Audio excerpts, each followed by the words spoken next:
kala duwan ee Somaliland ayaa dalka dib ugu soo noqday kana warbixiyay ujeedada safar ay ugu maqnaayeen dalka Djibouti wafdiga uu hogaaminayay wasiirka arrimaha gudaha Somaliland Ali Maxamed Waran Cade oo ku wehelinayaan taliyaasha ciidamada kala duwan ee dalka oo muddo toddobaad ugu maqnaa safar shaqo dalka Djibouti oo kulamo la qaatay madaxweynaha Djibouti Ismaaciil Cumar Gelle qaar ka mid ah golaha wasiirada oo aad ugu mahadnaqay xukuumadda iyo shacabka Djibouti wasiirka arrimaha gudaha Somaliland Ali Maxamed Waran Cade ayaa ku tilmaamay safarka ay ugu maqnaayeen dalka Djibouti mid guul soo hooyay shacabka Somaliland iyo xiriirka dhow ee ka dhaxeeya labada dal waxa wasiirka garoonka diyaaradaha Cigaal International Airport ku soo dhaweeyay mas'uuliyiin kala duwan oo ay ka mid yihiin wasiirka xigeenka wasaaradda warfaafinta dhaqanka iyo wacyigelinta Somaliland Abdi Waahid Abdiraxmaan Cabdiqaadir wasiirka xigeenka wasaaradda arrimaha gudaha Ismaan Garaasoofe taliye ku xigeenka ciidamada booliska Sariye Guute Cabdiraxmaan Liibaan Fooxle ciidamada militariga saraakiil ka socota oo ka mid yahay Axmed Cawaale Yuusuf oo libaax Sariye Guute saraakiil kala duwan madax dhaqameed ugu horeeyay wasiirka wasaaradda arrimaha gudaha Somaliland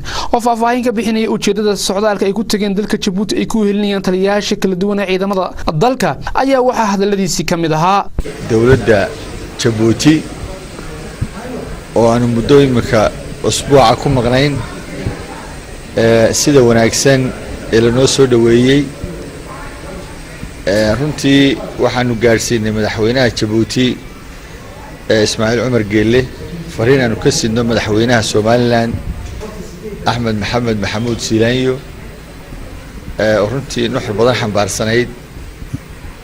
hawlo badan oo labada dowladood ka dhaxeeyana waxaanu runtii ku dadaalay in si dhow oo walaaltinimo ah la isaga kaashado waxaana runtii ku soo dhamaatay isafgarad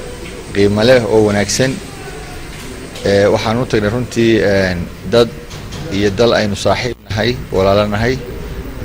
dareensan waxay naga dhaxeeya jecel inaynu wada shaqeyno isku soo dhawaano marka runtii aad iyo aad baan uga mahad celinaynaa aniga iyo wafdiga aanu wada soconno ee muxuu ahaayay ka kooban generaalada oo runtii aanu kala kulannay qiimo aad u badan runtii madaxweynaha Djibouti waa madaxweyne aad u daneynaya muxuu ahaayay isku soo dhawaanshaha sida madaxweynaha Somaliland uu u daneynayo runtiina waxaan halkan jecelahay ka sheego labada madaxweyneba inay ka go'an tahay sidii labada dal la isugu soo dhaweyn lahaa iyo waxa ay isu yihiin laga faa'iideysan lahaa dhinaca kale wasiirka arrimaha gudaha Somaliland Ali Maxamed Waran Cade waxa uu ka hadlay heshiis dhinaca amniga ay kala saxdeen Somaliland iyo dalka Djibouti aniga Djibouti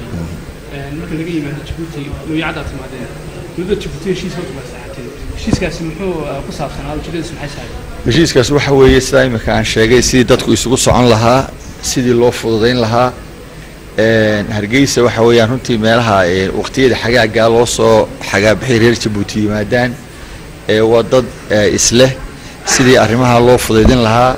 Somaliland lafteeda shacabkeedu markuu tagayo Djibouti siyaaranayo sidii loogu fududeyn lahaa oo runtii arrimo dhowr ah aan isla garanay in la iska kaashado waxa la wixii labada dawladood ba dhib ku ah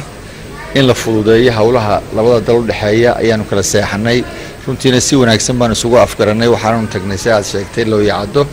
annagoo isbaray ama isu geynay madaxda xuduudaha ka shaqeeya dhawaana haddii la yiraahdo waxa la sameyn doonaa